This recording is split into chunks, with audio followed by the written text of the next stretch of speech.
गुरु तेग बहादुर जी सन 1664 में गुरु के विराजमान हुए सन। सन 1665 ਦੇ ਵਿੱਚ जो आनंदपुर साहब की जमीन आ वो राजे तो मुल खरीदी गुरु तेग बहादुर जी ने आप। उस तरह नाम पहला माखोवाल सी, उस तो गुरु तेग बहादुर उस तरह नाम रखा चक नानकी। गुरु तेग बहादुर का माता का नाम सी माता नानकी जी, चक नानकी। जिस समय कहने गुरु गोबिंद सिंह पहली बार मिले सन उस समय उसका नाम गुरु जी ने कहा सी आनंद भया मेरी माए सतगुरु में पाए। उस समय इसका नाम चक नानक तो बढ़ के आनंदपुर साहब पै गया। चलो हम बच्चा समझ करिए। गुरु तेग बहादुर जी 1664 ਦੇ ਵਿੱਚ ਗੁਰੂ ਦੇ ਵਿਰਾਜमान ਹੋਏ ਸਨ। 1665 ਵਿੱਚ ਜੋ ਆਨੰਦਪੁਰ ਸਾਹਿਬ ਵਸਾਇਆ, ਇੱਕ ਰਾਜੇ ਤੋਂ ਮੁੱਲ ਜਗ੍ਹਾ ਖਰੀਦੀ। ਉਸ ਤੋਂ ਗੁਰੂ ਜੀ ਨੇ ਪਟਨਾ ਸ਼ਹਿਰ ਵੱਲ ਨੂੰ ਚਾਲੇ ਪਾਏ। ਹਾਲਾਂਕਿ ਆਨੰਦਪੁਰ ਸਾਹਿਬ ਗੁਰੂ ਨੇ ਆਪ ਵਸਾਇਆ ਸੀਗਾ। ਅਸਾਮ ਢਾਕਾ ਇਸ ਇਲਾਕੇ ਵੱਲ ਨੂੰ ਉਹ ਪ੍ਰਚਾਰ ਦੌਰੇ 'ਤੇ ਗਏ। ਜਦੋਂ ਪਟਨਾ ਸ਼ਹਿਰ ਪਹੁੰਚੇ ਸਨ ਉੱਥੇ ਨਾ ਪਟਨਾ ਸ਼ਹਿਰ ਜੀ ਗੁਰੂ ਨਾਨਕ ਦੇਵ ਜੀ ਗਏ ਸਨ। ਗੁਰੂ ਤੇਗ ਬਹਾਦਰ ਜੀ ਪਟਨਾ ਸ਼ਹਿਰ ਪਹੁੰਚੇ। ਸਾਲ ਸਰਾਹੇ ਦੀ ਜੋ ਹਵੇਲੀ ਸੀ,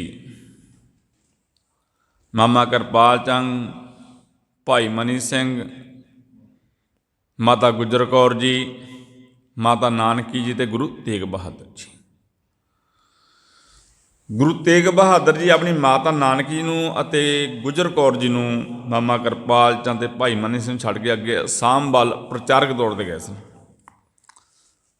ਹਾਲਾਂਕਿ ਗੁਰੂ ਤੇਗ ਬਹਾਦਰ ਜੀ ਦੇ ਮਹਿਲ ਮਾਤਾ ਗੁਜਰ ਕੌਰ ਜੀ ਕੁੱਖ ਵਿੱਚ ਉੱਧਰ ਹੋ ਚੁੱਕਿਆ ਸੀ ਗੁਰੂ ਜੀ ਦਾ। ਉਸ ਤੋਂ ਗੁਰੂ ਜੀ ਅਸਾਮ ਵੱਲ ਚਲੇ ਗਏ। ਅਸਾਮ ਦਾ ਰਾਜਾ ਸੀ ਬਾਬਾ ਰਾਮ ਰਾਏ। ਇਹ ਬਾਬਾ ਰਾਏ ਅਸਾਮ ਦਾ ਰਾਜਾ ਸੀਗਾ ਜੀ। ਇੱਕ ਚੀਜ਼ ਕਿਹਾ ਗੁਰੂ ਹਾਰਿਆ ਸਾਹਿਬ ਦਾ ਬੇਟਾ ਉਹ ਨਹੀਂ ਹੈ, ਇਹ ਬਾਬਾ ਰਾਮ ਰਾਏ ਸੀ ਅਸਾਮ ਦਾ ਰਾਜਾ। ਜਦੋਂ ਗੁਰੂ ਤੇਗ ਬਹਾਦਰ ਜੀ ਪ੍ਰਚਾਰਕ ਤੌਰ 'ਤੇ ਪਹੁੰਚੇ ਸਨ ਅਸਾਮ ਦੇ ਵਿੱਚ, ਬਾਬਾ ਰਾਮ ਰਾਏ ਨੇ ਬਹੁਤ ਹੀ ਗੁਰੂ ਜੀ ਦਾ ਸਤਿਕਾਰ ਕੀਤਾ, ਸੇਵਾ ਕੀਤੀ। ਤੇ ਗੁਰੂ ਤੇਗ ਬਹਾਦਰ ਨੇ ਸਹਿਜ ਸੁਭਾਅ ਪੁੱਛਿਆ ਰਾਜਾ ਰਾਮ ਰਾਏ ਨੂੰ ਵੀ ਤੇਰੇ ਘਰ ਕੋਈ ਔਲਾਦ ਨਹੀਂ ਹੈ। ਰਾਜਾ ਰਾਮ ਰਾਏ ਕਹਿਣ ਲੱਗੇ ਗੁਰੂ ਜੀ ਮੇਰੇ ਘਰ ਔਲਾਦ ਨਹੀਂ ਔਰ ਸਭ ਸੁੱਖ ਸਹੂਲਤਾਂ ਹਾਂ, ਮੈਂ ਰਾਜਾ ਵੀ ਹਾਂ ਦੇਸ਼ ਦਾ, ਅਸਾਮ ਇਲਾਕੇ ਦਾ, ਪਰ ਔਲਾਦ ਨਹੀਂ ਹੈ। ਕਹਿੰਦੇ ਗੁਰੂ ਤੇਗ ਬਹਾਦਰ ਜੀ ਨੇ ਇੱਕ ਉਸ ਦੇ ਤਨ ਉੱਪਰ ਮੋਹਰ ਲਾ ਦਿੱਤੀ ਸੀ ਵੀ ਤੇਰੇ ਘਰ ਪੁੱਤਰ ਪੈਦਾ ਹੋਵੇਗਾ, ਉਸ ਨੂੰ ਸਿੱਖੀ ਸਰੂਪ ਵਿੱਚ ਰੱਖਣਾ। ਕਹਿੰਦੇ ਕੁਝ ਮਹੀਨਿਆਂ ਬਾਅਦ ਰਾਜਾ ਰਾਮ ਰਾਏ ਦੇ ਘਰ ਪੁੱਤਰ ਦਾ ਜਨਮ ਹੋਇਆ ਜਿਸ ਦਾ ਨਾਮ ਰੱਖਿਆ ਜਿਸ ਨੇ ਰਤਨ ਰਾਏ। ਤੇ ਰਤਨ ਰਾਏ ਨੂੰ ਸਿੱਖੀ ਸਰੂਪ ਵਿੱਚ ਰੱਖਿਆ।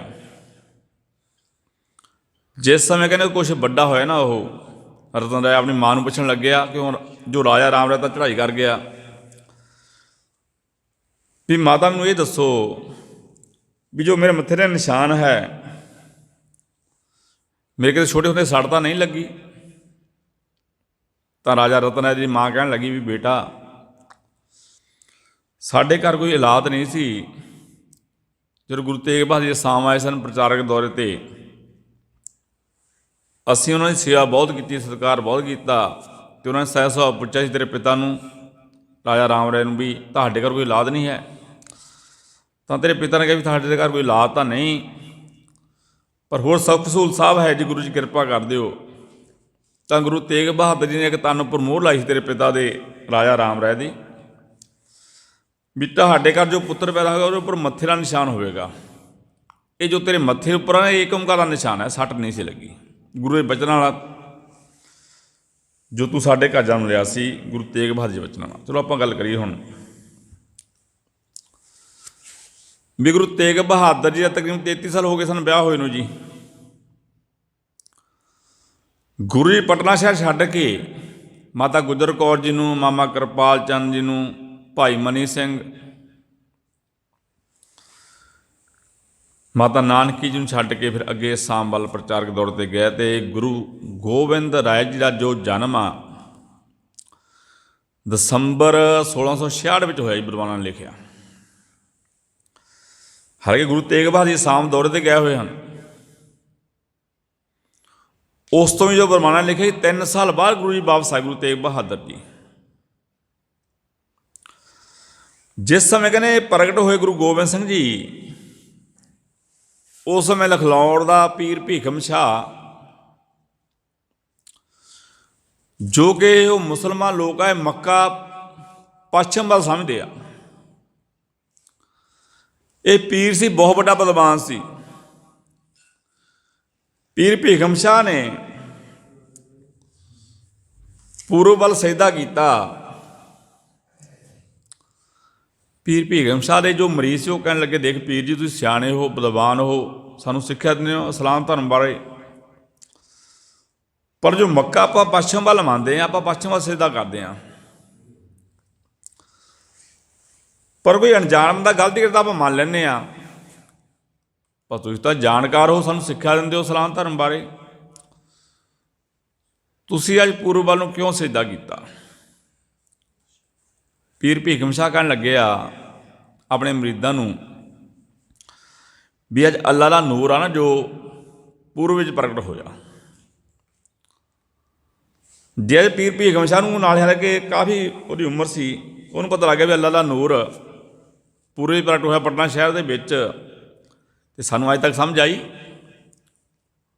ਸਾਡੇ ਕੋਲ 10 ਗੁਰੂਆਂ ਦਾ ਗਿਆਨ ਆ, ਭਗਤਾਂ ਦਾ ਗਿਆਨ ਆ, ਗੁਰਸਿੱਖਾਂ ਦਾ ਗਿਆਨ ਆ, ਭੱਟ ਸਾਹਿਬਾਨ ਦਾ ਗਿਆਨ ਆ, ਸਿੱਖ ਇਤਿਹਾਸ ਆ ਆਪਣੇ ਕੋਲ। ਅਸੀਂ ਅੱਜ ਅੰਮ੍ਰਿਤ ਛਕਣ ਨੂੰ ਤਿਆਰ ਹੈ ਜੀ, ਸੋਚਿਆ ਕਿ ਮਨ ਲਾ ਕੇ ਅਸੀਂ। ਚਲੋ ਆਪਾਂ ਗੱਲ ਕਰੀਏ। ਕਹਿੰਦੇ ਪੀਰ ਭੀਖਮ ਸ਼ਾਹ ਆਪਣੇ ਮੁਰੀਦਾਂ ਨੂੰ ਨਾਲ ਲੈ ਕੇ ਪਟਨਾ ਸ਼ਹਿਰ ਪਹੁੰਚਿਆ। ਉਸ ਸਮੇਂ ਕਹਿੰਦੇ ਗੁਰੂ ਗੋਬਿੰਦ ਰਾਏ ਜੀ ਕੁਝ ਮਹੀਨੇ ਦੇ ਹੋ ਚੁੱਕੇ ਸਨ। ਜੋ ਬਰਵਾਨ ਨੇ ਲਿਖਿਆ ਜੀ, ਕਹਿੰਦੇ 2 ਕੁੱਜੇ ਲੈ ਕੇ ਪਹੁੰਚਿਆ। ਮੈਂ ਸੋਚੂਗਾ ਵੀ ਜੇਕਰ ਇਸ ਕੁੱਜੇ ਦਾ ਹੱਥ ਰੱਖ ਲਿਆ ਗੋਬਿੰਦ ਰਾਏ ਜੀ ਨੇ, ਫਿਰ ਇਹ ਹਿੰਦੂਆਂ ਦਾ ਪੀਰ ਹੋ ਸਕਦਾ, ਜੇ ਇਸ ਕੁੱਜੇ ਦੇ ਉੱਪਰ ਹੱਥ ਰੱਖ ਲਿਆ ਫਿਰ ਇਹ ਮੁਸਲਮਾਨਾਂ ਦਾ ਪੀਰ ਹੋ ਸਕਦਾ। ਗੋਬਿੰਦ ਰਾਏ ਜੀ ਨੇ ਕਹਿੰਦੇ ਦੋਵੇਂ ਕੁੱਜਿਆਂ ਨੇ ਹੱਥ ਰੱਖ ਦਿੱਤਾ ਵੀ ਸਾਂਝੀ ਬਾਲਤਾ ਦਾ ਪ੍ਰਤੀਕ ਆ। ਜੋ ਗੁਰੂ ਗ੍ਰੰਥ ਸਾਹਿਬ ਜੀ, ਇਹ ਵੀ ਸਭ ਦਾ ਸਾਂਝਾ ਹੈ ਜੀ। ਬ੍ਰਾਹਮਣ ਖੱਤਰੀ ਸੂਦ ਵੈਸ ਉਪਦੇਸ਼ ਚੌ ਮਾਨਾਂ ਕੋ ਸਾਂਝਾ। ਜਿਹੜਾ ਆਪਣਾ ਗੁਰੂ ਗ੍ਰੰਥ ਸਾਹਿਬ ਜੀ ਬਾਣੀ ਪੜ੍ਹ ਲੂਗਾ, ਸਮਝ ਲੂਗਾ ਬਾਣੀ, ਫਿਰ ਉਹਦੇ ਵਿੱਚ ਮਨ ਵਿੱਚ ਸੁੱਖ ਪ੍ਰਾਪਤ ਹੋਣਗੇ। ਇਹ ਮਨ ਦੀ ਸੁੱਖਾਂ ਦੀ ਗੱਲ ਕੀਤੀ ਗਈ ਹੈ ਜੀ, ਤਨ ਦੀ ਗੱਲ ਨਹੀਂ ਕੀਤੀ ਗੁਰੂ ਜੀ ਨੇ। ਸਿੱਖਾਂ ਦੀ ਸੋਚ ਆ, ਜੋ ਵਿਚਾਰ ਆ, ਉਹਨੂੰ ਕੋਈ ਜੇਲ੍ਹ ਵਿੱਚ ਨਹੀਂ ਆ ਸਕਦਾ। ਹਾਂ, ਤਨ ਨੂੰ ਜੇਲ੍ਹ ਵਿੱਚ ਰੱਖਿਆ ਜਾ ਸਕਦਾ, ਤਨ ਨੂੰ ਤਸੀਹੇ ਦਿੱਤੇ ਜਾ ਸਕਦੇ ਆ, ਪਰ ਜੋ ਮਨ ਨਾਲ ਸੋਚ ਆ ਉਹਨੂੰ ਕੋਈ ਤਸੀਹੇ ਨਹੀਂ ਦੇ ਸਕਦਾ। ਇਹ ਬਲਵਾਨ ਕੀਤੀ ਗੁਰੂ ਜੀ ਨੇ, ਪਹਿਲੇ ਪਾਤਸ਼ਾਹ ਲੈ ਕੇ 10ਵੇਂ ਪਾਤਸ਼ਾਹ ਤੱਕ ਸਿੱਖਾਂ ਨੂੰ ਇਹ ਸਿਧਾਂਤ ਬਣਾਇਆ, ਦੱਸਿਆ ਸੀਗਾ। ਚਲੋ ਆਪਾਂ ਕਰੀਏ ਪੀਰ ਭੀਖਮ ਸ਼ਾਹ ਦੀ ਗੱਲ। ਵੀ ਪੀਰ ਭੀਖਮ ਸ਼ਾਹ 2 ਕੁੱਜੇ ਲੈ ਕੇ ਪਹੁੰਚਿਆ ਅਤੇ ਦੋਨਾਂ ਦੇ ਗੁਰੂ ਜੀ ਹੱਥ ਰੱਖੇ। ਸਾਂਝੀ ਬਾਤ ਦਾ ਜੋ ਦੱਸਿਆ ਵੀ ਸਭ ਦਾ ਸਾਂਝਾ ਹੈ। ਦੇਖੋ, ਪਰਮਾਤਮਾ ਹੀ ਸਭ ਦਾ ਸਾਂਝਾ ਹੈ। ਕੋਈ ਮੁਸਲਮਾਨ ਆ, ਕੋਈ ਹਿੰਦੂ ਆ, ਕੋਈ ਈਸਾਈ ਆ, ਕੋਈ ਜੈਨੀ ਆ, ਪਰਮਾਤਮਾ ਦਾ ਇੱਕੋ ਹੀ ਆ। ਨਹੀਂ, ਪਰਮਾਤਮਾ ਦੇ 2 ਹੈਗੇ ਜੀ। ਗੁਰੂ ਗ੍ਰੰਥ ਸਾਹਿਬ ਜੀ ਬਾਣੀ ਨੇ ਪਰਮਾਤਮਾ ਦੀ ਗੱਲ ਕੀਤੀ ਆ। ਪਰਮਾਤਮਾ ਦਾ ਕੋਈ ਭੇਦਭਾਵ ਨਹੀਂ ਹੈ, ਸਭ ਦੇ ਅੰਦਰ ਵਸਦਾ ਪਰਮਾਤਮਾ। ਚਲੋ ਆਪਾਂ ਬਲਿਹਾਰੀ ਕੋਲ ਵਸਿਆ, ਅਤੇ ਉਸ ਤੋਂ ਬਾਅਦ ਗੁਰੂ ਗੋਬਿੰਦ ਰਾਏ ਜੀ ਕੁਝ ਹੋਰ ਵੱਡੇ ਹੋਏ, ਬੱਚੇ ਨਾਲ ਖੇਡਣ ਲੱਗੇ। ਕਹਿੰਦੇ ਸ਼ਿਵਦਾਸ ਪੰਡਤ ਨੂੰ ਇਹ ਪਤਾ ਲੱਗਿਆ ਵੀ ਜੋ ਮਾਤਾ ਗੁਜਰ ਕੌਰ ਜੀ ਕੁੱਖ ਤੋਂ ਪ੍ਰਗਟ ਹੋਇਆ ਗੁਰੂ ਗੋਬਿੰਦ ਰਾਏ, ਵੀ ਉਹ ਲੋਕ ਕਹਿੰਦੇ ਪਰਮਾਤਮਾ ਦਾ ਰੂਪ ਹੈ। ਜਾਂ ਲਾਲਾ ਨੂਰ ਕਹਿ ਲਈਏ ਆਪਾਂ। ਕਹਿੰਦੇ ਜਦੋਂ ਗੁਰੂ ਗੋਬਿੰਦ ਰਾਏ ਬੱਚਿਆਂ ਨਾਲ ਖੇਡਣ ਜਾਂਦੇ ਗੰਗਾ ਦੇ ਕਿਨਾਰੇ ਜੀ,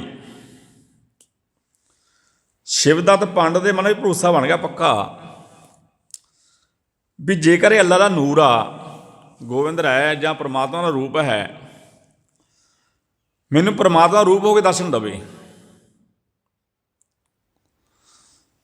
ਫਿਰ ਗੋਬਿੰਦ ਰਾਏ ਜੀ ਨੇ ਸ਼ਿਵਦੱਤ ਪੰਡਤ ਨੂੰ ਪ੍ਰਮਾਤਮਾ ਰੂਪ ਹੋ ਕੇ ਦਰਸ਼ਨ ਦਿੱਤੇ ਸਨ। ਹਾਂ, ਕਈ ਸਾਡੇ ਬੜੇ ਵੱਡੇ ਵਿਦਵਾਨਾਂ ਨੇ ਇਹ ਵੀ ਲਿਖਿਆ ਜੀ, ਗੱਲ ਸੱਚੀ ਮੈਂ ਕਰ ਲੈਣਾ ਹਮੇਸ਼ਾ ਹੀ, ਵੀ ਸ਼ਿਵਦੱਤ ਪੰਡਤ ਨੂੰ ਰਾਮਚੰਦਰ ਦਾ ਰੂਪ ਹੋ ਕੇ ਦਰਸ਼ਨ ਦਿੱਤੇ। ਕੀ ਲੋੜ ਪੈ ਗਈ ਸੀ? ਅਸੀਂ ਇਤਿਹਾਸ ਰਾਲਿਆਂ ਨਾਲ ਇਸ ਤਰ੍ਹਾਂ ਹੀ ਕਹਿੰਦੇ ਜੀ। ਚਲੋ ਕ੍ਰਿਸ਼ਨ ਨੇ ਤਾਂ ਗੋਪੀਆਂ ਨੇ ਜੋ ਲੈ ਕੇ ਜਾਂਦੀਆਂ ਸੀ ਉਹ ਗਾਗਰਾਂ, ਉਹਨਾਂ 'ਚ ਮਾੜੇ ਹੋਣਗੇ ਨਿਸ਼ਾਨ, ਪਰ ਗੁਰੂ ਗੋਬਿੰਦ ਸਿੰਘ ਨਾਲ ਇਹ ਕੰਮ ਕਰ ਸਕਦੇ ਸੀ। ਅਸੀਂ ਗੁਰੂ ਗੋਬਿੰਦ ਸਿੰਘ ਨਾਲ ਵੀ ਲਾ ਤਾ ਬਚਨ ਉਮਰ ਵਿੱਚ ਗੁਰੂ ਜੀ ਇਹ ਗੱਲਾਂ ਕਰਦੇ ਰਹੇ ਵੀ ਜੋ ਬੀਬੀਆਂ ਘੜਾ ਲੈ ਕੇ ਪਾਣੀ ਭਰ ਜਾਂਦੀਆਂ ਸਨ, ਉਹਨਾਂ ਨੇ ਕਹਿ ਰਹੀ ਆਪਾਂ ਗੋਲੀਆਂ ਬਣਾ ਕੇ ਜਾਂ ਕੁਛ ਬਣਾ ਕੇ ਗਲੇਲੇ ਮਾਰ ਕੇ ਦਿੰਦੇ ਰਹੇ। ਫਿਰ ਮਾਤਾ ਗੁਜਰ ਕੌਰ ਜੀ ਕਹਿੰਦੇ ਪਿੱਤਲ ਦੇ ਉਹਨਾਂ ਨੇ ਭਾਂਡੇ ਬਣਾ ਦਿੱਤੇ। ਇਹ ਅਸੀਂ ਉਹਨਾਂ ਨਾਲ ਨਾ ਜੋੜੀਏ, ਜੋ ਕ੍ਰਿਸ਼ਨ ਆ ਉਹਨਾਂ ਨਾਲ ਨਾ ਜੋੜੀਏ। ਗੱਲਾਂ ਹੈ ਨਹੀਂ, ਇਹ ਗੱਲਾਂ ਹੈ ਨਹੀਂ। ਜੇ ਪੀਰ ਭੀਖਮ ਸਾਨੂੰ ਪਤਾ ਲੱਗ ਗਿਆ, ਸ਼ਿਵਦੱਤ ਪੰਡਤ ਨੂੰ ਪਤਾ ਲੱਗ ਗਿਆ ਵੀ ਪ੍ਰਮਾਤਮਾ ਰੂਪ ਆ, ਗੁਰੂ ਗੋਬਿੰਦ ਸਿੰਘ ਜੀ ਇਹ ਕੰਮ ਕਰ ਸਕਦੇ ਆ, ਪਰ ਜੀ ਕਹਾਣੀਆਂ ਬਣਾ ਦੀਆਂ, ਸਾਖੀਆਂ ਬਣਾ ਦੀਆਂ, ਲਿਖਤੀਆਂ ਕਿਤਾਬਾਂ ਦੇ ਵਿੱਚ।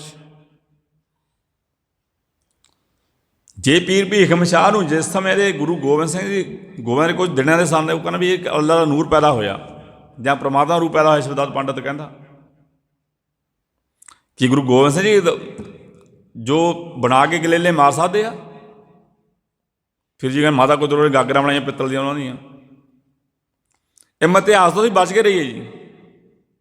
ਇਸ ਤਰ੍ਹਾਂ ਰਾਮਚੰਦਰ ਨਾਲ ਗੱਲ ਜੋੜਦੀ, ਰਾਮਚੰਦਰ ਰੂਪ ਹੋ ਕੇ ਗੁਰੂ ਜੀ ਨੇ ਦਰਸ਼ਨ ਦਿੱਤੇ ਸ਼ਿਵਦੱਤ ਪੰਡਤ ਨੂੰ। ਇਹ ਨਹੀਂ ਉਸ ਤਰ੍ਹਾਂ ਲੱਗਦੇ ਵੀ ਹਾਂ ਪ੍ਰਮਾਤਮਾ ਰੂਪ ਹੋ ਕੇ ਦਰਸ਼ਨ ਦਿੱਤੇ ਸੀ, ਪ੍ਰਮਾਤਮਾ ਰੂਪ ਗੁਰੂ ਗੋਬਿੰਦ ਸਿੰਘ ਜੀ। ਚਲੋ ਸ਼ਿਵਦੱਤ ਪੰਡਤ ਜੀ ਫਿਰ ਕਹਿੰਦੇ ਗੁਰੂ ਜੀ ਸਿੱਖ ਬਣ ਗਿਆ। ਫਤਿਹ ਚੰਦ ਮੈਣੀ ਰਾਜਾ ਸੀ ਪਟਨਾ ਸ਼ਹਿਰ ਦਾ, ਉਹਦੀ ਘਰ ਵਾਲੀ ਰਾਣੀ ਮੈਣੀ ਸ਼ਿਵਦੱਤ ਪੰਡਤ ਕੋਲ ਆਏ, ਕਹਿਣ ਲੱਗੇ ਸ਼ਿਵਦੱਤ ਪੰਡਤ ਨੂੰ ਵੀ ਸਾਡੇ ਘਰ ਕੋਈ ਔਲਾਦ ਨਹੀਂ ਹੈ। ਜਿਵੇਂ ਅੱਜ ਟੀਵੀ ਬਣਾਉਂਦੇ ਆ ਲੋਕ, ਜਾ ਕੇ ਪੰਡਤਾਂ ਕੋਲ ਜਾ ਕੇ ਸ਼ਿਵਦੱਤ ਪੰਡਤ ਕਹਿੰਦਾ ਵੀ ਦੇਖੋ ਵੀ ਤੁਹਾਡੇ ਘਰ ਕੋਈ ਔਲਾਦ ਨਹੀਂ ਨਾ ਹੈ। ਮਾਤਾ ਗੁਜਰ ਕੌਰ ਜੀ ਕੁੱਖ ਵਿੱਚੋਂ 33 ਸਾਲ ਬਾਅਦ ਪ੍ਰਗਟ ਹੋਇਆ ਗੁਰੂ ਗੋਬਿੰਦ ਰਾਏ, ਵੀ ਤੁਸੀਂ ਉਹਨਾਂ ਕੋਲ ਜਾਓ, ਤੁਹਾਨੂੰ ਮਾਤਾ ਗੁਜਰ ਕੌਰ ਜੀ ਇਸ ਤਰ੍ਹਾਂ ਦੱਸ ਸਕਦੇ ਆ। ਸ਼ਿਵਦੱਤ ਪੰਡਤ ਨੇ ਕਹਿੰਦੇ ਰਾਜਾ ਫਤਿਹ ਚੰਦ ਮੈਣੀ ਅਤੇ ਉਹਦੀ ਰਾਣੀ ਮੈਣੀ ਨੂੰ ਭੇਜਿਆ ਸੀ ਮਾਤਾ ਗੁਜਰ ਕੌਰ ਜੀ ਕੋਲ। ਮਾਤਾ ਗੁਜਰ ਕੌਰ ਜੀ ਕੋਲ ਗਏ ਤਾਂ ਉਸ ਸਮੇਂ ਕਹਿੰਦੇ ਇਹ ਗੁਰੂ ਗੋਬਿੰਦ ਰਾਏ ਜੀ ਬੱਚੇ ਨਾਲ ਖੇਡਣ ਗਏ ਹੋਏ ਸਨ ਗੰਗਾ ਦੇ ਕਿਨਾਰੇ। ਹਾਲਾਂਕਿ ਰਾਣੀ ਮੈਣੀ ਨੂੰ ਦਰਸ਼ਨ ਕਰਨ ਦੀ ਬੜੀ ਤਾਂਘ ਸੀ ਮਨ ਦੇ ਵਿੱਚ। ਮਾਤਾ ਗੁਜਰ ਕੌਰ ਜੀ ਕਹਿੰਦੇ ਵੀ ਜੋ ਮੇਰਾ ਸਾਹਿਬਜ਼ਾਦਾ ਹੈ ਗੁਰੂ ਗੋਬਿੰਦ ਰਾਏ ਤਾਂ ਗਿਆ ਹੋਇਆ ਖੇਡਣ ਵਾਸਤੇ ਬੱਚਿਆਂ ਨਾਲ। ਉਸ ਸਮਾਂ ਉਹਨਾਂ ਨੇ ਉਡੀਕਿਆ ਵੀ। ਉਸ ਤੋਂ ਬਾਅਦ ਕਹਿੰਦੇ ਰਾਣੀ ਮੈਣੀ ਆਪਣੇ ਘਰ ਜਾ ਕੇ ਫਤਿਹ ਚੰਦ ਜੋ ਰਾਜਾ ਸੀ ਉਹ ਵੀ ਨਾਲੇ ਸੀ, ਕਹਿਣ ਲੱਗੀ ਆਪਣੇ ਪਤੀ ਨੂੰ ਫਤਿਹ ਚੰਦ ਮੈਣੀ ਨੂੰ ਵੀ ਦੇਖੋ ਆਪਣੇ ਘਰ ਨਾ ਜਿਸ ਤਰ੍ਹਾਂ ਮਾਤਾ ਗੁਜਰ ਕੌਰ ਜੀ ਕੁੱਖੋਂ ਗੁਰੂ ਗੋਬਿੰਦ ਰਾਏ ਨੇ ਜਨਮ ਲਿਆ, ਆਪਣੇ ਘਰ ਵੀ ਇਹੋ ਜਿਹਾ ਪੁੱਤਰ ਪੈਦਾ ਹੋਵੇ। ਮਨ ਵਿੱਚ ਇੱਛਾ ਹੋ ਗਈ ਜੀ ਰਾਣੀ ਮੈਣੀ ਦੇ ਵੀ ਉਹੋ ਜਿਹਾ ਪੁੱਤਰ ਪੈਦਾ ਹੋਵੇ ਆਪਣੇ ਕੁੱਖੋਂ ਵੀ। ਮਨ ਵਿੱਚ ਇੱਛਾ ਕੀ ਪੈਦਾ ਹੋ ਗਈ, ਰਾਣੀ ਮੈਣੀ ਰੋਜ਼ਾਨਾ ਹੀ ਗੁਰੂ ਗੋਬਿੰਦ ਰਾਏ ਨੂੰ ਯਾਦ ਕਰਨ ਲੱਗੇ ਜਿਸ ਸਮੇਂ ਬਚਪਨ ਉਮਰ ਸੀ, ਵੀ ਸਾਡੇ ਘਰ ਆਉਣਗੇ ਅਤੇ ਪ੍ਰਸ਼ਾਦਾ ਛਕਣਗੇ ਜਾਂ ਪੂਰੀਆਂ ਛੋਲੇ ਛਕਣਗੇ। ਜਦੋਂ ਕਹਿੰਦੇ ਰਾਣੀ ਮੈਣੀ ਨੇ ਇੱਕਦਮ ਪੂਰਾ ਭਰੋਸਾ ਬਣ ਗਿਆ ਮਨ ਦੇ ਅੰਦਰ ਵੀ ਅੱਜ ਗੁਰੂ ਗੋਬਿੰਦ ਰਾਏ ਸਾਡੇ ਘਰ ਜ਼ਰੂਰ ਆਉਣਗੇ। ਕਹਿੰਦੇ ਪੂਰੀਆਂ ਛੋਲਾ ਤਿਆਰ ਕਰ ਲਏ, ਭਰੋਸਾ ਬਣ ਗਿਆ ਮਨ ਦੇ ਵਿੱਚ, ਪੋਜ਼ੀਟਿਵ ਮੰਨ ਲਓ ਸੋਚ ਰੱਖ ਲਈ ਪੱਕੀ ਵੀ ਅੱਜ ਆਉਣਗੇ। ਗੁਰੂ ਗੋਬਿੰਦ ਰਾਏ ਜੀ ਖੇਡਦੇ ਖੇਡਦੇ ਬੱਚਿਆਂ ਨਾਲ ਜਦੋਂ ਰਾਣੀ ਮੈਣੀ ਦੇ ਘਰ ਪਹੁੰਚੇ, ਉਸ ਸਮੇਂ ਰਾਣੀ ਮੈਣੀ ਕਹਿੰਦੇ ਬੈਠੀ ਸੀਗੀ। ਗੁਰੂ ਗੋਬਿੰਦ ਰਾਏ ਜੀ ਨੇ ਪਿੱਛੋਂ ਜਾ ਕੇ ਜਿਵੇਂ ਬੱਚੇ ਜੱਫੀ ਪਾ ਲੈਂਦੇ ਆਪਣੇ ਮਾਮਾ ਨੂੰ ਵਾਹੀ ਲੈਂਦੇ ਆ ਬੱਚੇ, ਪਿੱਛੋਂ ਜਾ ਕੇ ਗਲਵਕੜੀ ਲੈ ਕੇ ਰਾਣੀ ਮੈਣੀ ਨੂੰ ਕਿਹਾ, ਮਾਤਾ ਮੈਂ ਆ ਗਿਆ ਹਾਂ। ਰਾਣੀ ਮੈਣੀ ਨੇ ਮਾਂ ਸ਼ਬਦ ਕਦੇ ਸੁਣਿਆ ਨਹੀਂ ਸੀ ਜਾਂ ਮਾਤਾ ਸ਼ਬਦ ਕਦੇ ਸੁਣਿਆ ਨਹੀਂ ਸੀਗਾ। ਹੁਣ ਜਿਹਨੂੰ ਗੁਰੂ ਗੋਬਿੰਦ ਰਾਏ ਮਾਂ ਕਹਿਣ ਤਾਂ ਉਹਦਾ ਮਨ ਕਿੰਨਾ ਖੁਸ਼ ਹੋਇਆ ਹੋਵੇਗਾ। ਕਹਿੰਦੇ ਰਾਣੀ ਮੈਣੀ ਨੇ ਆਪਣੀ ਗੋਦ ਵਿੱਚ ਲਿਆ, ਕਿਉਂਕਿ ਉਸ ਸਮੇਂ ਗੁਰੂ ਗੋਬਿੰਦ ਰਾਏ ਦੀ ਮਾਚਰ ਉਮਰ ਸੀਗੀ ਜੀ। ਕਹਿਣ ਲੱਗੀ, ਬੇਟਾ ਇੱਕ ਵਾਰੀ ਹੋਰ ਮੈਨੂੰ ਮਾਂ ਕਹਿ ਦਿਓ। ਜੋ ਦੂਸਰੀ ਵਾਰੀ ਮਾਂ ਕਿਹਾ ਗੁਰੂ ਗੋਬਿੰਦ ਰਾਏ ਜੀ ਨੇ, ਤਾਂ ਰਾਣੀ ਮੈਣੀ ਦੇ ਜੋ ਪੁੱਤਰ ਦੀ ਇੱਛਾ ਸੀ ਨਾ ਵੀ ਮੇਰੀ ਕੁੱਖ ਤੋਂ ਪੁੱਤਰ ਪੈਦਾ ਹੋਵੇ, ਉਹ ਇੱਛਾ ਖਤਮ ਕਰ ਦਿੱਤੀ। ਰਾਣੀ ਮੈਣੀ ਕਹਿਣ ਲੱਗੀ, ਗੁਰੂ ਗੋਬਿੰਦ ਰਾਏ ਜੀ ਤੁਸੀਂ ਮੈਨੂੰ ਕਹਿ ਦਿੱਤਾ ਮਾਂ ਵੀ ਕੀ ਤੁਸੀਂ ਮਾਂ ਦਾ ਫਰਜ਼ ਨਿਭਾਏਂਗੇ ਹੋ? ਜੇ ਇੱਕ ਮਾਂ ਦੇ ਦੋ ਪੁੱਤਰ ਹੋਣ ਤਾਂ ਉਹਦਾ ਫਰਜ਼ ਮਾਂ ਨਿਭਾ ਸਕਦੀ, ਹੁਣ ਤੁਸੀਂ ਇੱਕ ਪੁੱਤਰ ਹੋ, ਦੋ ਮਾਵਾਂ। ਗੁਰੂ ਗੋਬਿੰਦ ਰਾਏ ਕਹਿਣ ਲੱਗੇ ਰਾਣੀ ਮੈਣੀ ਨੂੰ ਵੀ, ਦੇਖੋ ਜਦੋਂ ਤੁਸੀਂ ਯਾਦ ਕਰੋਗੇ ਉਸ ਸਮੇਂ ਮੈਂ ਤੁਹਾਡੇ ਕੋਲ ਆਇਆ ਕਰਾਂਗਾ। ਹਾਂ, ਮੈਂ ਮਾਤਾ ਗੁਜਰ ਕੌਰ ਕੋਲ ਵੀ ਜਾਵਾਂਗਾ, ਪਰ ਤੁਹਾਡੇ ਕੋਲ ਉਸ ਸਮੇਂ ਆਇਆ ਕਰਾਂਗਾ। ਜਿੰਨਾ ਸਮਾਂ ਰਹਿ, ਕਹਿੰਦੇ ਗੁਰੂ ਗੋਬਿੰਦ ਰਾਏ ਜੀ ਪਟਨਾ ਸ਼ਹਿਰ ਦੇ ਵਿੱਚ ਰੋਜ਼ਾਨਾ ਡੇਲੀ ਰਾਣੀ ਮੈਣੀ ਪੂਰੀਆਂ ਛੋਲੇ ਵੀ ਤਿਆਰ ਕਰਦੇ ਅਤੇ ਬੱਚਿਆਂ ਨਾਲ ਜਾਂਦੇ ਜੀ ਰੋਜ਼ਾਨਾ। ਰਾਣੀ ਮੈਣੀ ਦੇ ਘਰ ਰੋਜ਼ਾਨਾ ਹੀ ਜਾਂਦੇ ਰਹੇ। ਜਿਸ ਸਮੇਂ ਗੁਰੂ ਗੋਬਿੰਦ ਰਾਏ ਜੀ ਦੀ ਉਮਰ 3 ਸਾਲ ਦੀ ਹੋਈ ਸੀ, ਉਸ ਸਮੇਂ ਕਹਿੰਦੇ ਗੁਰੂ ਤੇਗ ਬਹਾਦਰ ਜੀ ਅਸਾਮ ਤੋਂ ਵਾਪਸ ਆਏ ਸਨ ਪ੍ਰਚਾਰਕ ਦੌਰੇ ਤੋਂ। ਲਾਇਓ ਮਨਾਂ ਦੇ ਅੰਦਰ ਝਾਤੀ ਜੀ। ਸਿਰਫ 2 ਮਹੀਨੇ ਰਹੇ ਗੁਰੂ ਤੇਗ ਬਹਾਦਰ ਜੀ ਪਟਨਾ ਸ਼ਹਿਰ ਗੁਰੂ ਗੋਬਿੰਦ ਰਾਏ ਕੋਲ। ਉਸ ਤੋਂ ਬਾਅਦ ਪੰਜਾਬ ਵੱਲ ਨੂੰ ਚਾਲੇ ਪਾ ਦਿੱਤੇ। ਜਦੋਂ ਕਹਿੰਦੇ ਪੰਜਾਬ ਪਹੁੰਚੇ, ਗੁਰੂ ਤੇਗ ਬਹਾਦਰ ਜੀ ਅਨੰਦਪੁਰ ਸਾਹਿਬ ਵਿਖੇ ਪਹੁੰਚੇ, ਸਿੱਖਾਂ ਨੂੰ ਸਾਧੂ ਨਾਲ ਜੋੜਿਆ। ਉਸ ਤੋਂ ਵੀ 3 ਸਾਲ ਬਾਅਦ ਸੁਨੇਹਾ ਭੇਜਿਆ ਸੀ ਸਿੱਖਾਂ ਨੂੰ, ਕਿਹਾ ਵੀ ਤੁਸੀਂ ਜਾਓ ਪਟਨਾ ਸ਼ਹਿਰ, ਵੀ ਮੇਰੇ ਮਹਿਲ ਹਨ ਗੁਜਰ ਕੌਰ ਜੀ ਅਤੇ ਮੇਰੀ ਮਾਤਾ ਨਾਨਕੀ ਜੀ ਹਨ ਅਤੇ ਕਿਰਪਾਲ ਚੰਦ ਸੀ ਰਾਏ ਜੀ ਦਾ ਮਾਮਾ ਜੀ ਸੀ, ਅਤੇ ਭਾਈ ਮਨੀ ਸਿੰਘ ਸਨ। ਵੀ ਤੁਸੀਂ ਜਾਓ ਪਟਨਾ ਸ਼ਹਿਰ, ਹੁਣ ਸੁਨੇਹਾ ਦਿਓ ਉਹਨਾਂ ਨੂੰ ਵੀ ਅਨੰਦਪੁਰ ਸਾਹਿਬ ਪਹੁੰਚਣ। ਜੋ ਸਿੱਖਾਂ ਨੇ ਜਾ ਕੇ ਸੁਨੇਹਾ ਦਿੱਤਾ ਅਤੇ ਉੱਥੋਂ ਚੱਲ ਕੇ ਜਿਸ ਸਮੇਂ ਕਹਿੰਦੇ ਪਤਾ ਲੱਗੇ ਨਾ ਪਟਨਾ ਸ਼ਹਿਰ ਲੋਕਾਂ ਨੂੰ ਵੀ ਗੁਰੂ ਗੋਬਿੰਦ ਰਾਏ ਜੀ ਜਾ ਰਹੇ ਹਨ ਜਾਂ ਮਾਤਾ ਗੁਜਰ ਕੌਰ ਜਾ ਰਹੇ ਹਨ, ਮਾਮਾ ਕਿਰਪਾਲ ਚੰਦ, ਭਾਈ ਮਨੀ ਸਿੰਘ, ਕਹਿੰਦੇ ਪਟਨਾ ਸ਼ਹਿਰ ਸਿੱਖ ਵੀ ਇਕੱਠੇ ਹੋਏ ਅਤੇ ਰਾਣੀ ਮੈਣੀ ਵੀ ਘਰ ਆਈ ਮਾਤਾ ਗੁਜਰ ਕੌਰ ਜੀ ਦੇ। ਕਹਿੰਦੇ ਵੀ ਹੁਣ ਤੁਸੀਂ ਪੰਜਾਬ ਵੱਲ ਜਾ ਰਹੇ ਹੋ। ਕਹਿੰਦੇ ਜੋ ਸਿੱਖ ਸੀ ਸਭ ਦੀ ਅੱਖਾਂ ਸਿੱਜਲ ਹੋ ਗਈਆਂ ਸਨ। ਰਾਣੀ ਮੈਣੀ ਕਹਿਣ ਲੱਗੀ ਗੁਰੂ ਗੋਬਿੰਦ ਰਾਏ ਜੀ ਨੂੰ, ਦੇਖੋ ਬੇਟਾ ਤੁਸੀਂ ਮੈਨੂੰ ਮਾਂ ਕਿਹਾ ਸੀ, ਹੁਣ ਤੁਹਾਡੇ ਮੈਂ ਦਰਸ਼ਨ ਕਿਵੇਂ ਕਰਾਂਗੀ? ਗੁਰੂ ਗੋਬਿੰਦ ਰਾਏ ਜੀ ਨੇ ਕਿਹਾ ਸੀ ਰਾਣੀ ਮੈਣੀ ਨੂੰ, 5 ਬਾਣੀਆਂ ਦਾ ਪਾਠ ਕਰਿਓ, ਜੋ ਆਪਣਾ ਚਿਹਰਾ ਸਿੱਸੇ ਵਿੱਚ ਦੇਖੋ ਅਤੇ ਮੈਂ ਤੁਹਾਨੂੰ ਦਰਸ਼ਨ ਦੇਵਾਂਗਾ। ਇਹੀ ਗੱਲ ਪੀਰ ਬਿੱਧੂ ਸ਼ਾਹ ਨੂੰ ਵੀ ਕਹੀ ਸੀ। ਚਲੋ ਆਪਾਂ ਵਿਚਾਰ ਸਾਂਝ ਕਰੀਏ। ਗੁਰੂ ਗੋਬਿੰਦ ਰਾਏ ਜੀ ਅਤੇ ਮਾਤਾ ਗੁਜਰ ਕੌਰ ਜੀ, ਮਾਮਾ ਕਿਰਪਾਲ ਚੰਦ ਅਤੇ ਗੁਰੂ ਤੇਗ ਬਹਾਦਰ ਜੀ ਦੇ ਮਾਤਾ ਜੀ ਮਾਤਾ ਨਾਨਕੀ ਜੀ ਪਟਨਾ ਸ਼ਹਿਰ ਤੋਂ ਚੱਲ ਕੇ ਅਨੰਦਪੁਰ ਸਾਹਿਬ ਪਹੁੰਚੇ। ਜਦੋਂ ਅਨੰਦਪੁਰ ਸਾਹਿਬ ਪਹੁੰਚੇ, ਜਿਸ ਸਮੇਂ ਕਹਿੰਦੇ ਗੁਰੂ ਤੇਗ ਬਹਾਦਰ ਜੀ ਦਰਸ਼ਨ ਕੀਤੇ ਗੁਰੂ ਗੋਬਿੰਦ ਰਾਏ ਜੀ ਨੇ ਆਪਣੇ ਪਿਤਾ ਦੇ, ਉਸ ਸਮੇਂ ਕੀ ਕਿਹਾ ਸੀ? ਆਨੰਦ ਭਿਆ ਮੇਰੀ ਮਾਏ ਸਤਿਗੁਰੂ ਮੈਂ ਪਾਇਆ। ਗੁਰੂ ਦੀ ਗੱਲ ਕੀਤੀ ਸੀ ਵੀ ਸਤਿਗੁਰੂ ਮੈਂ ਪਾ ਲਿਆ। ਇੱਥੇ ਹੁਣ ਪਿਤਾ ਨੂੰ ਗੁਰੂ ਕਿਹਾ ਸੀ ਗੁਰੂ ਗੋਬਿੰਦ ਰਾਏ ਜੀ ਨੇ। ਇਹ ਥੋੜ੍ਹੀ ਗੱਲ ਸਮਝਣ ਵਾਲੀ ਆ। ਪਹਿਲਾਂ ਵੀ ਦੱਸ ਨੇ ਬੇਨਤੀ ਕੀਤੀ ਆ, ਪਹਿਲਾਂ ਨਾਂ ਮਾਖੋਵਾਲ ਸੀ, ਗੁਰੂ ਜੀ ਨਾਲ ਜ਼ਮੀਨ ਖਰੀਦੀ, ਫਿਰ ਕਿਹਾ ਚੱਕ ਨਾਨਕੀ ਪੈ ਗਿਆ। ਜਦੋਂ ਇਹ ਗੱਲ ਸ਼ਬਦ ਕਿਹਾ ਆਨੰਦ ਭਿਆ ਮੇਰੀ ਮਾਏ ਸਤਿਗੁਰੂ ਮੈਂ ਪਾਇਆ, ਉਸ ਸਮੇਂ ਨਾਂ ਪੈ ਗਿਆ ਜਿਹੜਾ ਅਨੰਦਪੁਰ ਸਾਹਿਬ। ਹੁਣ ਇਹ ਗੱਲ ਆ ਜੀ 1675 ਦੀ। ਮਾਨਾਂ ਝਾਤੀ ਮਾਰੋ ਜੀ ਆਪਣੇ। ਕਸ਼ਮੀਰੀ ਪੰਡਤ ਔਰੰਗਜ਼ੇਬ ਬਾਦਸ਼ਾਹ ਨੇ ਇਹ ਕਹਿਦਾ ਸੀ ਆਪਣੇ ਸਿਪਾਹੀਆਂ ਨੂੰ ਜਾਂ ਆਪਣੀ ਫੌਜ ਨੂੰ ਵੀ ਜੋ ਕਸ਼ਮੀਰੀ ਪੰਡਤ ਉਹਨਾਂ ਨੂੰ ਸਲਾਮ ਧਰਮ ਕਬੂਲ ਕਰਾਓ। ਜਿਸ ਔਰੰਗਜ਼ੇਬ ਬਾਦਸ਼ਾਹ ਨੇ ਆਪਣੇ ਸਗੇ ਭਰਾ ਜੇਲ੍ਹ ਵਿੱਚ ਰੱਖ ਕੇ ਮਾਰੇ ਜਾਂ ਆਪਣਾ ਪਿਤਾ ਜੇਲ੍ਹ ਵਿੱਚ ਰੱਖਿਆ। ਹੁਣ ਕਸ਼ਮੀਰੀ ਪੰਡਤਾਂ ਨੂੰ ਵੀ ਕਈ ਸਾਲ ਹੋ ਗਏ ਸਨ। ਇਹ 33 ਕਰੋੜ ਦੇਵੀ ਦੇਵਤੇ ਕਹਿੰਦੇ ਆ ਵੀ 33 ਕਰੋੜ ਸਾਡੇ ਦੇਵੀ ਦੇਵਤੇ ਆ। ਦੇਖੋ ਮੈਂ ਕਿਸੇ ਧਰਮ ਦੀ ਤਹੀਨ ਨਹੀਂ ਕਰਦਾ। ਇਹ 33 ਕਰੋੜ ਸਮਝਦੇ ਵੀ 33 ਕਰੋੜ ਸਾਡੇ ਦੇਵੀ ਦੇਵਤਾ, ਕਿਸੇ ਨੇ ਨਹੀਂ ਬਾਂਹ ਨਹੀਂ ਫੜੀ। 33 करोड़ की एक करोड़ देवते नाम दस दें कि 1 करोड़ देवते नाम की सन, ਜਾਂ 1 ਲੱਖ ਦੇ ਨਾਮ ਦੱਸ ਦੇਣ 1 ਲੱਖ ਦੇਵਤੇ ਦੇ ਕੀ ਨਾਮ ਸਨ।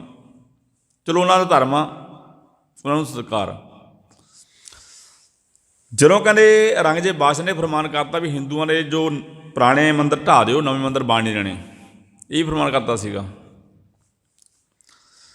ਇਹ 1658 ਵਿੱਚ ਬੈਠੇ ਸੀ ਤਖ਼ਤ ਦੇ ਉੱਪਰ ਔਰੰਗਜ਼ੇਬ ਬਾਦਸ਼ਾਹ, ਅਤੇ ਹੁਣ 1675 ਆ ਗਿਆ ਜੀ। ਕਸ਼ਮੀਰ ਦੇ ਪੰਡਤਾਂ ਨੇ ਬੜੀਆਂ ਇੱਧਰ ਉੱਧਰ ਬੇਨਤੀਆਂ ਕੀਤੀਆਂ, ਤਾਲੇ ਮਾਰੇ, ਕਿਸੇ ਨੇ ਬਾਂਹ ਨਹੀਂ ਫੜੀ। ਅੱਛਾ, ਇਹ ਵੀ ਵਿਚਾਰ ਸੁਣੋ ਵੀ ਔਰੰਗਜ਼ੇਬ ਬਾਦਸ਼ਾਹ ਨੇ ਆਗਰੇ ਵਿੱਚ ਇੱਕ ਪੰਡਤ ਬਹੁਤ ਸਨ, ਜਾਂ ਦਿੱਲੀ ਵਿੱਚ ਪੰਡਤ ਬਥੇਰੇ ਸਨ, ਵੀ ਕਸ਼ਮੀਰ ਨੂੰ ਕਿਉਂ ਹੱਥ ਪਾਇਆ? ਸੋਚਿਆ ਕਰਿਆ ਆਪਾਂ ਨੇ ਵੀ ਆਗਰਾ ਦਾ ਨੇੜੇ ਸੀ, ਕਸ਼ਮੀਰ ਦਾ ਬਹੁਤ ਦੂਰ ਸੀ। ਕਸ਼ਮੀਰ ਤੋਂ ਪੰਡਤ ਲੋਕ ਜਾਂ ਵਿਦਵਾਨ ਲੋਕ ਤਿਆਰ ਹੁੰਦੇ ਸਨ ਵੀ ਜੇਕਰ ਕਸ਼ਮੀਰ ਦੇ ਪੰਡਤ ਲੋਕ ਇਸਲਾਮ ਧਰਮ ਕਬੂਲ ਕਰ ਲਿਆ ਨਾ, ਵੀ ਸਾਰਾ ਦੇਸ਼ ਇਸਲਾਮ ਧਰਮ ਕਬੂਲ ਕਰਨਾ ਸੌਖਾ ਹੋ ਜਾਊਗਾ। ਅੱਛਾ, ਹੁਣ ਆਪਾਂ ਇੰਦਰਾ ਗਾਂਧੀ ਦੀ ਗੱਲ ਕਰੀ, ਮੈਂ ਕਈ ਵਾਰ ਗੱਲ ਕੀਤੀ ਆ ਵੀ ਇੰਦਰਾ ਗਾਂਧੀ ਨੇ ਹਰਿਮੰਦਰ ਸਾਹਿਬ ਨੂੰ ਕਿਉਂ ਹੱਥ ਪਾਇਆ? ਬੰਗਲਾ ਸਾਹਿਬ ਗੁਰਦੁਆਰਾ ਹੈ, ਇੱਕ ਸੀਸਗੰਜ ਸਾਹਿਬ ਗੁਰਦੁਆਰਾ ਸਾਹਿਬ ਹੈ, ਗੁਰਦੁਆਰਾ ਰਕਾਬਗੰਜ ਸਾਹਿਬ ਹੈ, ਸੰਗਤਾਂ ਬਹੁਤ ਆਉਂਦੀ ਉੱਥੇ ਵੀ। ਬੰਗਲਾ ਸਾਹਿਬ ਸੰਗਤ ਬਹੁਤ ਆਉਂਦੀ ਆ, ਗੁਰਦੁਆਰਾ ਸੀਸਗੰਜ ਸਾਹਿਬ ਬਹੁਤ ਆਉਂਦੀ ਆ, ਗੁਰਦੁਆਰਾ ਰਕਾਬਗੰਜ ਸਾਹਿਬ ਹੈ, ਨੇੜੇ ਹੀ ਹੈ ਜੀ ਗੁਰਦੁਆਰੇ, ਸੰਗਤਾਂ ਨੂੰ ਬਹੁਤ ਆਉਂਦੀ ਦਿੱਲੀ ਦੇ ਵਿੱਚ ਵੀ। ਵੀ ਜਿਹੜੇ ਸਿੱਖ ਆ ਉਹ ਹਰਿਮੰਦਰ ਸਾਹਿਬ ਤੋਂ ਤਿਆਰ ਹੁੰਦੇ ਆ ਵੀ ਮੁੜ ਕੇ ਸਿੱਖ ਦਿੱਲੀ ਵੱਲ ਮੂੰਹ ਨਹੀਂ ਕਰਨਗੇ। ਜਦੋਂ ਆਪਾਂ ਉੱਥੇ ਗੱਲ ਕਰੀਏ ਔਰੰਗਜ਼ੇਬ ਬਾਦਸ਼ਾਹ ਗੱਲ ਲੈ ਕੇ ਆਈਏ, ਜਦੋਂ ਕਿਸੇ ਨੇ ਬਾਂਹ ਨਾ ਫੜੀ, ਫਿਰ ਜੋ ਕਿਰਪਾ ਰਾਮ ਪੰਡਤ ਸੀ ਇਹਨਾਂ ਦਾ, ਉਹਨੇ ਗੁਰੂ ਹਰਗੋਬਿੰਦ ਸਾਹਿਬ ਦਾ ਇਤਿਹਾਸ ਪੜ੍ਹਿਆ ਹੋਇਆ ਸੀਗਾ ਜੀ। ਵੀ 6ਵੇਂ ਪਾਤਸ਼ਾਹ ਗੁਰੂ ਹਰਗੋਬਿੰਦ ਸਾਹਿਬ ਦਾ ਸਾਹਿਬਜ਼ਾਦਾ ਗੁਰੂ ਤੇਗ ਬਹਾਦਰ ਜੀ, ਗੁਰੂ ਹਰਗੋਬਿੰਦ ਸਾਹਿਬ ਨੇ ਗਵਾਲੀਅਰ ਦੇ ਕਿਲ੍ਹੇ ਵਿੱਚ 52 ਰਾਜੇ ਰਿਹਾ ਕਰਾਏ ਸਨ। ਵੀ ਜੇ ਅਗਰ ਗੁਰੂ ਹਰਗੋਬਿੰਦ ਸਾਹਿਬ ਨੇ 52 ਰਾਜਿਆਂ ਦੀ ਬਾਂਹ ਫੜੀ, ਬਾਹਰ ਕੱਢੇ, ਤਾਂ ਉਹਨਾਂ ਦਾ ਸਾਹਿਬਜ਼ਾਦਾ ਗੁਰੂ ਤੇਗ ਬਹਾਦਰ ਜੀ, ਜਿਸ ਨੂੰ ਬੇਨਤੀ ਕਰੀ ਹੱਥ ਜੋੜ ਕੇ ਤੇ ਸਾਡੇ ਧਰਮ ਦੀ ਰੱਖਿਆ, ਉਹ ਕਰ ਸਕਦਾ। ਫਿਰ ਕਿਰਪਾ ਰਾਮ ਪੰਡਤ ਲੈ ਕੇ ਆਇਆ ਸੀ, ਬਲਵਾਨ ਪੰਡਤ ਨਾਲ ਲੈ ਕੇ। ਜਦੋਂ ਅਨੰਦਪੁਰ ਸਾਹਿਬ ਪਹੁੰਚੇ ਨਾ, ਗੁਰੂ ਗੋਬਿੰਦ ਸਿੰਘ ਜੀ ਕੋਲੇ ਸਨ, ਪਹੁੰਚਿਆ ਤੇ ਬੇਨਤੀਆਂ ਤਾਂ ਕਰਨ ਲੱਗਿਆ। ਕਿਰਪਾ ਰਾਮ ਪੰਡਤ ਬਲਵਾਨ ਪੰਡਤ ਨਾਲ ਗੁਰੂ ਤੇਗ ਬਹਾਦਰ ਜੀ, ਸਾਡੇ ਧਰਮ ਨੂੰ ਖਤਰਾ ਹੈ। ਕਈ ਸਾਲ ਹੋ ਗਏ ਔਰੰਗਜ਼ੇਬ ਬਾਦਸ਼ਾਹ ਨੂੰ ਸਾਡੇ ਜਨੇਊ ਲਾ ਕੇ, 1.25 ਮਣ ਜਨੇਊ ਦੀ ਗੱਲ ਕੀਤੀ ਉਹਨਾਂ ਨੇ ਜੀ। ਔਰੰਗਜ਼ੇਬ ਬਾਦਸ਼ਾਹ 1.25 ਮਣ ਜਨੇਊ ਨਾ ਜਦੋਂ ਕਸ਼ਮੀਰ ਤੋਂ ਪਹੁੰਚਦੇ ਸਨ ਦਿੱਲੀ, ਸਾਹਮਣੇ ਜਾਲ ਕੇ ਡੇਲੀ ਰੋਜ਼ਾਨਾ 1.25 ਮਣ ਜਨੇਊ 1000 ਜਨੇਊ ਤੋਂ ਉੱਪਰ ਬਣਦਾ ਜੀ। ਸੰਤ ਹਰਦੇਵ ਸਿੰਘ ਲੂਲੂ ਵਾਲੇ ਕਹਿੰਦੇ ਵੀ 52 ਉਂਗਲਾਂ ਦਾ ਜਨੇਊ ਹੁੰਦਾ ਇੱਕ, ਹਿੰਦੂ ਧਰਮ ਦਾ 52 ਉਂਗਲਾਂ ਦਾ ਜਨੇਊ ਹੁੰਦਾ ਇੱਕ, ਵੀ 1000 ਜਨੇਊ ਤੋਂ ਉੱਪਰ ਜਨੇਊ ਜਾਲ ਕੇ ਫਿਰ ਉਹ ਰੋਟੀ ਹਜਮ ਆਉਂਦੀ ਸੀ। ਅਤੇ ਕਿੰਨੇ ਲੋਕਾਂ ਦਾ ਉਹਨੇ ਜਨੇਊ ਲਾਏ ਹੋਣਗੇ ਪਹਿਲਾਂ। ਗੁਰੂ ਤੇਗ ਬਹਾਦਰ ਨੂੰ ਬੇਨਤੀ ਲੱਗਿਆ ਕਾਰਨ ਕਿਰਪਾ ਰਾਮ ਪੰਡਤ ਬਲਵਾਨ ਸੀ, ਹੋਰ ਪੰਡਤ ਵੀ ਨਾਲ ਆਏ ਸਨ, ਬਲਵਾਨ ਪੰਡਤ, ਵੀ ਸਾਡੇ ਧਰਮ ਦੀ ਰੱਖਿਆ ਕਰੋ। ਗੁਰੂ ਤੇਗ ਬਹਾਦਰ ਕਹਿੰਦੇ ਦੇਖੋ ਵੀ ਔਰੰਗਜ਼ੇਬ ਬਾਦਸ਼ਾਹ ਨੂੰ ਜਾ ਕੇ ਕਹਿ ਦਿਓ, ਜੇਕਰ ਤੁਹਾਡਾ ਇਸਲਾਮ ਧਰਮ ਗੁਰੂ ਤੇਗ ਬਹਾਦਰ ਜੀ ਇੱਕ ਪ੍ਰਮਾਣ ਕਰ ਲੈਣ, ਤਾਂ ਅਸੀਂ ਸਾਰੇ ਕਸ਼ਮੀਰੀ ਪੰਡਤ ਤੁਹਾਡਾ ਇਸਲਾਮ ਧਰਮ ਕਬੂਲ ਕਰਨ ਨੂੰ ਤਿਆਰ ਹਾਂ। ਜਦੋਂ ਕਹਿੰਦੇ ਕਿਰਪਾ ਰਾਮ ਪੰਡਤ ਨੇ ਗੱਲ ਸੁਣੀ, ਤਾਂ ਉਹਨੇ ਇੱਕ ਚਿੱਠੀ ਲਿਖੀ, ਪਹਿਲਾਂ ਚਿੱਠੀ ਲਿਖੀ, ਫਿਰ ਉਹਦੇ ਪਰ ਸਾਰੇ ਵਿਦਵਾਨ ਪੰਡਤਾਂ ਦੇ ਸਾਈਨ ਕਰਾਏ, ਸਾਰਿਆਂ ਨੇ ਜੋ ਆਏ ਸਨ। ਉਹ ਇਹ ਲਿਖਿਆ ਸੀ ਵੀ ਗੁਰੂ ਤੇਗ ਬਹਾਦਰ ਜੇਕਰ ਤੁਹਾਡਾ ਇਸਲਾਮ ਧਰਮ ਕਬੂਲ ਕਰ ਲੈਣਾ, ਅਸੀਂ ਸਾਰੇ ਤਿਆਰ ਹਾਂ। ਜੇ ਕਸ਼ਮੀਰੀ ਪੰਡਤਾਂ ਨੇ ਇੰਨਾ ਭਰੋਸਾ ਕੀਤਾ ਜੀ ਗੁਰੂ ਤੇਗ ਬਹਾਦਰ ਜੀ ਉੱਪਰ, ਇੱਕ ਚਿੱਠੀ ਲਿਖ ਦਿੱਤੀ, ਸਾਰੇ ਵਿਦਵਾਨਾਂ ਨੇ ਸਾਈਨ ਕਰਤੇ, ਔਰੰਗਜ਼ੇਬ ਬਾਦਸ਼ਾਹ ਨੂੰ ਜਾ ਕੇ ਕਹਿ ਵੀ ਦਿੱਤਾ ਦਿੱਲੀ ਵੀ ਜੇ 9ਵੇਂ ਪਾਤਸ਼ਾਹ ਤੁਹਾਡਾ ਇਸਲਾਮ ਧਰਮ ਕਬੂਲ ਕਰ ਲੈਣਾ, ਅਸੀਂ ਸਾਰੇ ਤਿਆਰ ਹਾਂ। ਅਸੀਂ ਅੱਜ ਤਿਆਰ ਹੈ, ਅਸੀਂ ਗੁਰੂ ਗ੍ਰੰਥ ਸਾਹਿਬ ਬਾਣੀ ਮੰਨਣ ਨੂੰ ਤਿਆਰ ਹਾਂ। ਅਸੀਂ ਮੜੀਆਂ, ਮਸਾਣੇ ਜਾਂ ਪੰਡਤਾਂ ਕੋਲ ਟੇਬੇ ਬਣਾਉਣੇ ਜਾਂ ਨਾਗ ਪਵਾਉਣੇ, ਅਸੀਂ ਭਰੋਸਾ ਕੀਤਾ ਗੁਰੂ ਤੇਗ ਬਹਾਦਰ ਜੀ ਉੱਪਰ। ਅੱਜ ਦੱਸਿਆ ਹਿਸਾਬ ਬਣਾਇਆ ਗੁਰੂ ਤੇਗ ਬਹਾਦਰ ਜੀ ਦਾ 10 ਗੁਰੂਆਂ ਦਾ ਸਿਧਾਂਤ।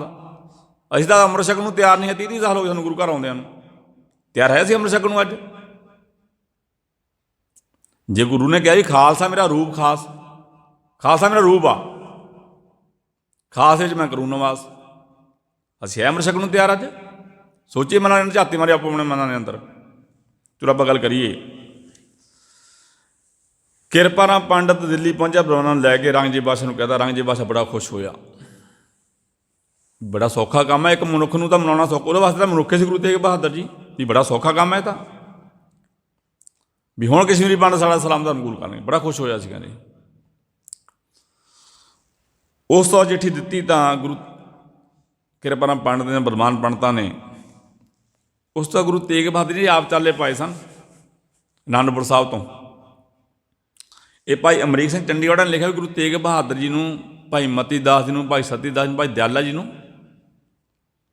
ਰੋਪੜ ਤੋਂ ਗ੍ਰਿਫਤਾਰ ਕੀਤਾ ਗਿਆ। ਜੋ ਲਿਖਿਆ ਅਮਰੀਕ ਸਿੰਘ ਚੰਡੀਗੜ੍ਹ ਵਾਲੇ ਨੇ, ਕਥਾਵਾਚਕ ਨੇ, ਮੈਂ ਉਹ ਕਹਿ ਰਿਹਾ। ਹਾਂ, ਜਿਸ ਸਮੇਂ ਕਹਿੰਦੇ ਗੁਰੂ ਤੇਗ ਬਹਾਦਰ ਚੱਲਣ ਲੱਗੇ ਨਾ ਅਨੰਦਪੁਰ ਸਾਹਿਬ ਤੋਂ ਜੀ, ਮਾਤਾ ਗੁਜਰ ਕੌਰ ਜੀ ਨੂੰ ਕਹਿਣ ਲੱਗੇ ਵੀ ਤੈਨੂੰ ਬਹੁਤ ਸ਼ਹਾਦਤਾਂ ਦੇਖਣੀਆਂ ਪੈਣੀਆਂ ਨੇ। ਅਸੀਂ ਔਰੰਗਜ਼ੇਬ ਬਾਦਸ਼ਾਹ ਕੋਲ ਚੱਲੇ ਹਾਂ, ਜਿਸ ਨੇ ਆਪਣੇ ਭਰਾਵਾਂ ਦਾ ਕਤਲ ਕੀਤਾ, ਜਿਸ ਨੇ ਆਪਣੇ ਪਿਤਾ ਨੂੰ ਜੇਲ੍ਹ ਵਿੱਚ ਰੱਖਿਆ ਹੋਇਆ, ਜੇਲ੍ਹ 'ਚ ਰੱਖ ਕੇ ਮਾਰਿਆ ਸੀ ਔਰੰਗਜ਼ੇਬ ਬਾਦਸ਼ਾਹ ਨੇ। ਗੁਰੂ ਤੇਗ ਬਹਾਦਰ ਕਹਿਣ ਲੱਗੇ ਆਪਣੇ ਮਹਿਲਾ ਨੂੰ, ਗੁਜਰ ਕੌਰ ਜੀ ਨੂੰ, ਵੀ ਤੈਨੂੰ ਵੀ ਤੇਰੇ ਸਾਹਮਣੇ ਸ਼ਹਾਦਤਾਂ ਦੇਖਣੀਆਂ ਪੈਣੀਆਂ ਨੇ। ਇਹ ਗੁਰੂ ਤੇਗ ਬਹਾਦਰ ਬਚਨ ਕਰ ਚੱਲੇ ਸਨ। ਕਹਿੰਦੇ ਜਿਸ ਸਮੇਂ ਮੇਰਾ ਸੀਸ ਆਊਗਾ ਨਾ ਤੇਰੇ ਕੋਲ, ਵੀ ਮੈਨੂੰ ਸਬਕ ਸਿਖਾਉਣ ਲੱਗਣਾ, ਸਬਕ ਸਿੱਖ ਲਈ। ਇਹ ਹੁਣ ਗੁਰੂ ਮਾਤਾ ਗੁਜਰ ਕੌਰ ਜੀ ਤੁਸੀਂ ਹੁਣ ਪਰਚਾ ਮੈਨੂੰ ਪਾ ਚੱਲੇ ਹੋ। ਗੁਰੂ ਜੀ ਨੂੰ ਕਹਿੰਦੇ ਗੁਰੂ ਤੇਗ ਬਹਾਦਰ ਜੀ ਹੁਣ ਪਹਿਲਾਂ ਕਰੇ ਪਰਚਾ ਨਾ ਤੁਸੀਂ ਇਸ ਬਾਰੇ ਦੱਸਿਆ। ਗੁਰੂ ਤੇਗ ਬਹਾਦਰ ਜੀ ਕਹਿਣ ਲੱਗੇ ਦੇਖੋ, ਜਿਸ ਸਮੇਂ ਭਾਈ ਜੈਤਾ ਜੀ ਸੀਸ ਲੈ ਕੇ ਆਉਣਗੇ ਤੁਹਾਡੀ, ਤੁਸੀਂ ਆਪਣੀ ਗੋਦੇ ਰੱਖੋਗੇ ਹੋ, ਜਦੋਂ ਸੀਸ ਦਾ ਦੇਖੇਗੇ ਤੇ ਪਰਦੇ ਹਟਾ ਕੇ, ਜੇ ਤੁਹਾਡੇ ਅੱਖਾਂ ਵਿੱਚੋਂ ਇੱਕ ਵੀ ਅਥਰੂ ਨਾ ਆਇਆ ਤੇ ਤੁਸੀਂ ਸ਼ਹਾਦਤਾਂ ਸਾਹਮਣੇ ਪ੍ਰਮਾਣ ਕਰ ਲੈਂਗੇ। ਇਹ ਗੁਰੂ ਤੇਗ ਬਹਾਦਰ ਜੀ ਕਹਿ ਕੇ ਤੁਰੇ ਸਨ ਅਨੰਦਪੁਰ ਸਾਹਿਬ ਤੋਂ। ਚਲੋ ਆਪਾਂ ਗੱਲ ਕਰੀਏ ਗੁਰੂ ਤੇਗ ਬਹਾਦਰ ਜੀ ਰੋਪੜ ਤੋਂ ਭਾਈ ਮਤੀ ਦਾਸ, ਭਾਈ ਸਤੀ ਦਾਸ ਨੂੰ ਭਾਈ ਦਿਆਲਾ ਜੀ ਨੂੰ ਗ੍ਰਿਫਤਾਰ ਕੀਤਾ ਗਿਆ। ਅੱਛਾ, ਇਹ ਵੀ ਦਾਸ ਬੇਨ ਦੀ ਗੱਲ ਹੋਵੇ, ਭਾਈ ਜੈਤਾ ਜੀ ਡਿਊਟੀ ਪਹਿਲਾਂ ਲਾਈ ਹੋਈ ਸੀਗੀ ਗੁਰੂ ਤੇਗ ਬਹਾਦਰ। ਭਾਈ ਜੈਤਾ ਨੂੰ ਇਹ ਕਿਹਾ ਸੀ, ਭਾਈ ਜੈਤਾ ਜੀ ਜੋ ਮੇਰੀ ਸੋਚ ਆ, ਸੀਸ ਆ ਦਿੱਲੀ ਵਿੱਚ ਨਹੀਂ ਰਹਿਣੀ ਚਾਹੀਦੀ। ਇਹ ਅਨੰਦਪੁਰ ਸਾਹਿਬ ਪਹੁੰਚਣ ਆਏ, ਗੁਰੂ ਤੇਗ ਬਹਾਦਰ ਨੇ ਡਿਊਟੀ ਲਾਈ ਭਾਈ ਜੈਤਾ ਜੀ ਦੀ ਪਹਿਲਾਂ ਹੀ। ਉਸ ਤੋਂ ਬਾਅਦ ਸਾਨੂੰ ਪਤਾ ਜੀ ਗ੍ਰਿਫਤਾਰ ਕਰਕੇ ਔਰੰਗਜ਼ੇਬ ਬਾਦਸ਼ਾਹ ਦਿੱਲੀ ਲੈ ਗਿਆ। ਜੋ ਫੌਜ ਉਹਨਾਂ ਨੇ, ਜੋ ਮੁਗਲ ਫੌਜੀ ਭੇਜੇ ਸਨ ਔਰੰਗਜ਼ੇਬ ਬਾਦਸ਼ਾਹ ਕੋਲ, ਪਹਿਲਾਂ ਗੁਰੂ ਤੇਗ ਬਹਾਦਰ ਦਿੱਲੀ ਦੇ ਵਿੱਚ ਇਹ ਕਹਿੰਦੇ ਕੋਠੀ ਵਿੱਚ ਰੱਖਿਆ ਗਿਆ। ਪਹਿਲਾਂ ਸਾਰਿਆਂ ਨੂੰ ਰੱਖਿਆ ਭਾਈ ਮਤੀ ਦਾਸ, ਭਾਈ ਦਿਆਲੇ ਜੀ ਅਤੇ ਭਾਈ ਸਤੀ ਦਾਸ ਜੀ ਨੂੰ। ਫਿਰ ਕਹਿੰਦੇ ਵੱਖੋ ਵੱਖਰੇ ਕਰ ਦਿੱਤਾ ਅਤੇ ਗੁਰੂ ਤੇਗ ਬਹਾਦਰ ਜੀ ਨੂੰ ਭੁੱਖੇ ਵੀ ਰੱਖਿਆ ਗਿਆ ਉਸ ਕੋਠੀ ਦੇ ਵਿੱਚ। ਪਹਿਲਾਂ ਕਹਿੰਦੇ ਗੁਰੂ ਤੇਗ ਬਹਾਦਰ ਇਹ ਪੁੱਛਿਆ ਗਿਆ ਵੀ ਤੁਸੀਂ ਇਸਲਾਮ ਧਰਮ ਕਬੂਲ ਕਰੋ ਜਾਂ ਕੋਈ ਕਰਾਮਾਤ ਦਿਖਾਓ, ਨਹੀਂ ਫਿਰ ਮੌਤ ਨੂੰ ਪ੍ਰਮਾਣ ਕਰੋ। ਫਿਰ ਗੁਰੂ ਤੇਗ ਬਹਾਦਰ ਜੀ ਨੇ ਕਿਹਾ ਵੀ ਅਸੀਂ ਮੌਤ ਨਹੀਂ ਪ੍ਰਮਾਣ ਕਰਦੇ। ਰਾਗੀ ਸਿੰਘ ਪਹੁੰਚ ਚੁੱਕੇ, ਜੋ ਮੈਂ ਗੱਲ ਕੀਤੀ ਸੀ ਪੋਹ ਦੀਆਂ ਰਾਤਾਂ, ਜੋ ਗੱਲ ਪੂਰੀ ਕਰਾਂਗੇ ਆਪਾਂ ਸਿਰਫ 15 ਮਿੰਟ ਦੇ ਵਿੱਚ, ਕਿਉਂ ਮੈਨੂੰ ਬਾਬਾ ਜੀ ਨੇ ਕਿਹਾ ਵੀ 9:30 ਵਜੇ ਤੱਕ ਟਾਈਮ ਲਾਇਓ। ਚਲੋ ਅਤੇ 25 ਮਿੰਟ ਅਜੇ ਰਹਿੰਦੇ ਆ, ਕੋਸ਼ਿਸ਼ ਕਰੂੰ ਮੈਂ ਸ਼ਰੀਰ ਵੀ ਪੋਹ ਦੀਆਂ ਰਾਤਾਂ ਸਾਂਝੀ ਕਰਨੀ ਜ਼ਰੂਰੀ ਹੈ ਜੀ। ਮੈਂ ਤਾਂ ਤਾਂ ਲੰਬਾ ਲਿਆ ਸੀ ਕਿ ਸਮਾਂ ਬਹੁਤ ਸੀ 1 ਘੰਟੇ ਦਾ। ਉਸ ਤੋਂ ਬਾਅਦ ਗੁਰੂ ਤੇਗ ਬਹਾਦਰ ਜੀ, ਭਾਈ ਮਤੀ ਦਾਸ, ਭਾਈ ਸਤੀ ਦਾਸ, ਭਾਈ ਦਿਆਲਾ ਜੀ ਸ਼ਹੀਦੀ ਸਾਹਿਬ ਨੂੰ ਮੈਨੂੰ ਪਤਾ ਜੀ। ਭਾਈ ਜੈਤਾ ਜੀ ਸੀਸ ਲੈ ਕੇ ਆਏ ਸਨ ਅਨੰਦਪੁਰ ਸਾਹਿਬ। ਕੋਈ ਦੁਨੀਆ ਵਿੱਚ ਇਹੋ ਜਿਹੀ